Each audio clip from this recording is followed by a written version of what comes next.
NVS KVS के exam में हमारे पास ऑब्जेक्टिव क्वेश्चंस करने के लिए मैक्स टू मैक्स 1 मिनट का समय होता है एक क्वेश्चन पर।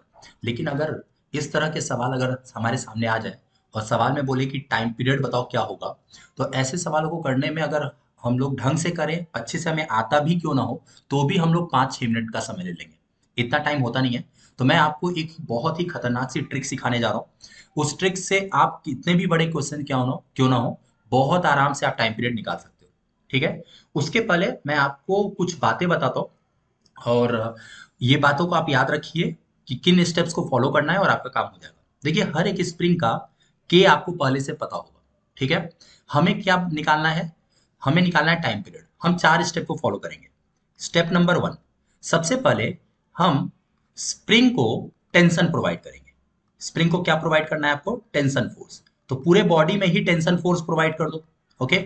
उसके बाद टू क्या होगा? हम निकालेंगे के डैश की वैल्यू, जो कि होगा stiffness of spring, tension of spring upon tension of body का स्क्वायर।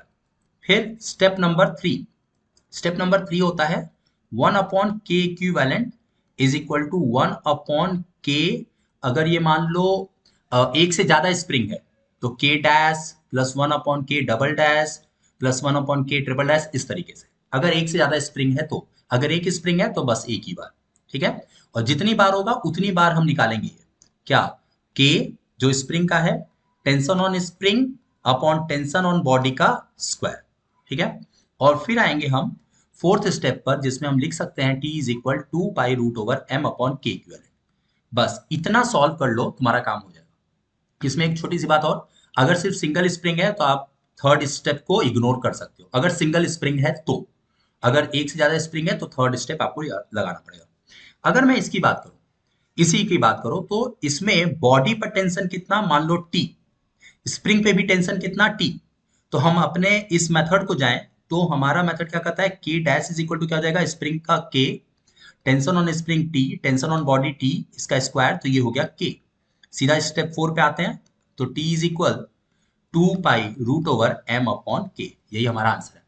स्टेप 3 क्यों इग्नोर किया? क्योंकि अगर स्टेप 3 आप लगाते भी तो आप क्या लिखते, 1/k equivalent is equal to 1/k dash की वैल्यू क्या है, के। तो यहां से के इक्विवेलेंट की वैल्यू के ही आती। ठीक है। तो ये आसान चीज है, लेकिन थोड़े से अच्छे क्वेश्चन करते हैं। देखो, इस सिचुएशन में क्या करना है आपको, आपको पहले टेंशन प्रोवाइड करना है टी। यहाँ टी होगा तो स्प्रिंग में भी टेंशन कितना होगा, टी होगा। ठीक है। अच्छा, बॉडी पे टेंशन टी, स्प्रिंग में भी टेंशन टी।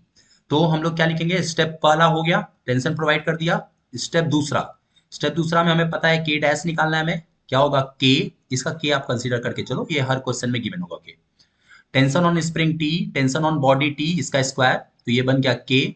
सीधा स्टेप 4 पे आते हैं, तो हो जाएगा T is equal 2 pi root over m upon के।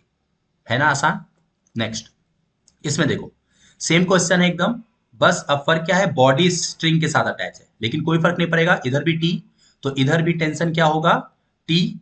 स्प्रिंग में टेंशन कितना, टी। बॉडी में टेंशन कितना, टी, तो इसका स्क्वायर, इनटू में स्प्रिंग का के कितना है, के। तो ये मिल गया हमें के डैश की वैल्यू, यहां से के डैश आया के, तो टी की वैल्यू हो जाएगी 2 pi root over m upon K. है कि नहीं? बहुत आसान। चलो, ये तो बहुत बेसिक से सवाल थे। मैं तुमको थोड़ा सा अच्छा सवाल दिखाता हूँ। देखो, इस तरह में क्या करेंगे, सबसे पहले टेंशन प्रोवाइड करो, तो यहाँ टेंशन टी, सेम स्ट्रिंग इधर है तो इधर भी टेंशन टी, तो यहां से भी टेंशन टी और टी हो जाएगा। है ना? ये सब पता है तुमको, टेंशन देना। अब स्प्रिंग में टेंशन कितना चला गया, 2t। हुआ कि नहीं? अब देखो, स्टेप 1 हो गया हमारा। स्टेप 2 आओ। स्टेप 2 क्या है, के डैश इज इक्वल के, स्प्रिंग में टेंशन कितना, 2t, बॉडी में टेंशन कितना, देखो बॉडी पर टेंशन कितना, ये t, है ना, इसका स्क्वायर। यहां से मिला हमें 4k, मिला। स्टेप 3 इग्नोर कर सकते हो क्योंकि एक ही स्प्रिंग है। स्टेप 4, एक ही स्प्रिंग होता है तो जो के डैश आया वही के इक्विवेलेंट है। सिंपल सी बात, K equivalent is equal to K dash, है ना। Step 4, T is equal 2 pi root over m upon K equivalent, K equivalent कितना है, 4k। है ना आसान? तो अब आपको दिमाग नहीं लगाना है, बहुत ही आसानी से, बहुत ही अच्छे से आप ट्रिक से सॉल्व कर सकते हो। चलो इसमें करो, क्या होगा, यहां पे टेंशन कितना दिया, टी, तो ऊपर टेंशन कितना जाएगा, t/2, और स्प्रिंग में टेंशन यहां भी कितना जाएगा, T/2।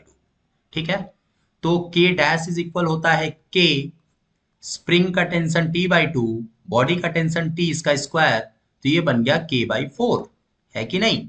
अब K इक्विवेलेंट क्या होता है आपका, यहां से क्या हो जाएगा K इक्विवेलेंट, तो इसको हम लिखेंगे K डैश ही तो K इक्विवेलेंट है ना, तो हमने इसको लिख दिया K/4, तो टाइम पीरियड हो गया 2π√m/K/4, इसको हम लिख सकते हैं 2π√4m/K।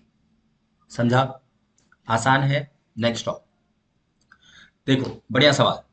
इसमें क्या करना है, यहां टेंशन दे दो T, कहीं भी आप टेंशन दो, उसका कोई दिक्कत नहीं है, जहां आपको समझ में आता है वहां से चालू करो। T T इधर भी आता है, इधर टेंशन कितना T, और इधर टेंशन कितना 2T होगा ना, T और T मिलकर 2T।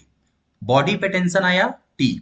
अब देखो यहां पर देखो क्या खेला, अब दो स्प्रिंग आ चुके हैं, तो आपको एक बार K डैश निकालना है, एक बार K double dash. K dash क्या होगा, K tension on spring is T, मैं इसकी बात कर रहा हूं, upon tension on body is T इसका स्क्वायर, तो K डैश की वैल्यू आ गई K। यहां आ जाओ, K tension on spring is 2T, tension on body is T, तो ये हो गया 4K, तो K डैश आ गया 4K। अब हमें K इक्विवेलेंट निकालना होगा, तो हम बोलेंगे K equivalent is equal 1/K dash plus 1/K double dash, मतलब 1/K प्लस 1/4K। ठीक है, एलसीएम ले लो इसका, कितना हो जाएगा 4K स्क्वायर होगा ना, तो यहाँ होगा 4K प्लस K। ठीक है, तो ये मिला 1/K equivalent is equal 5K/4K square, मतलब 5/4K, है ना, तो K इक्विवेलेंट कितना आ गया 4K/5, तो टाइम पीरियड कितना हो जाएगा 2π√m/4K/5, लिख सकते हैं 2π√5m/4K।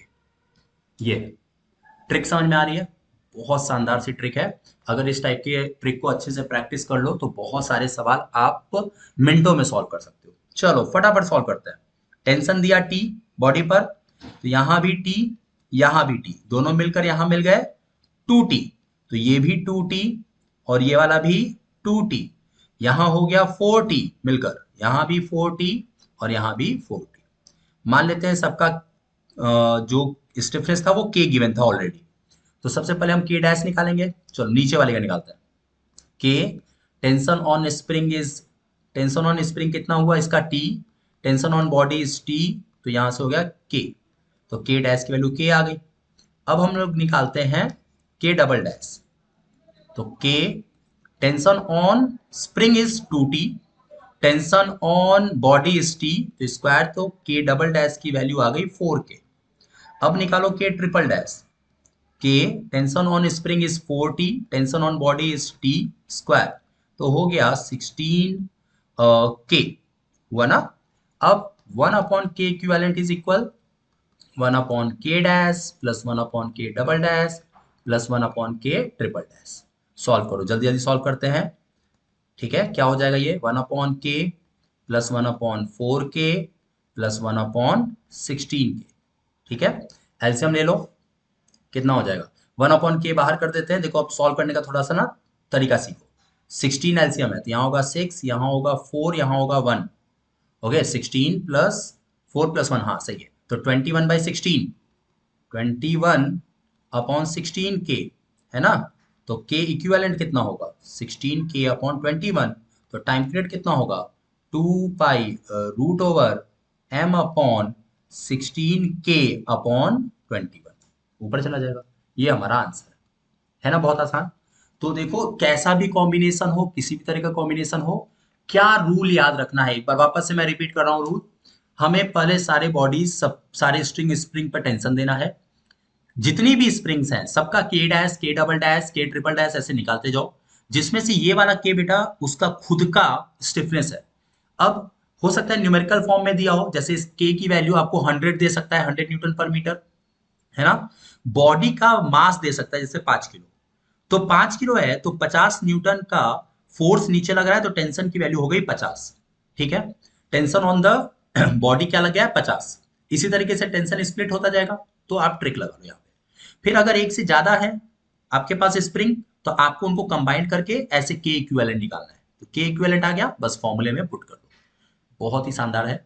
और इस टाइप के क्वेश्चंस आपको अक्सर ही देखने को मिलेंगे, जिसको आपको विद इन मिनट करना हो तो आप इसी तरीके से कर सकते हो, है ना। चलो, अभी ऐसे मैं बहुत सारे टॉपिक्स आपको शॉर्टकट में बताता जाऊंगा, ताकि आप अपने एग्जाम में काफी सारे क्वेश्चंस ऐसे ट्रिक में कर जाओ, तो जिससे आपको आसानी हो। आप बने रहो, फॉलो कर लो, और जो भी कंटेंट आपको टफ लगता है आप कमेंट सेक्शन में बताओ, तो मैं उस पर कोई ना कोई ट्रिक लाने की कोशिश करूंगा। ठीक है, मिलते हैं नेक्स्ट ट्रिक के साथ। आज के लिए इतना ही। Thank you so much.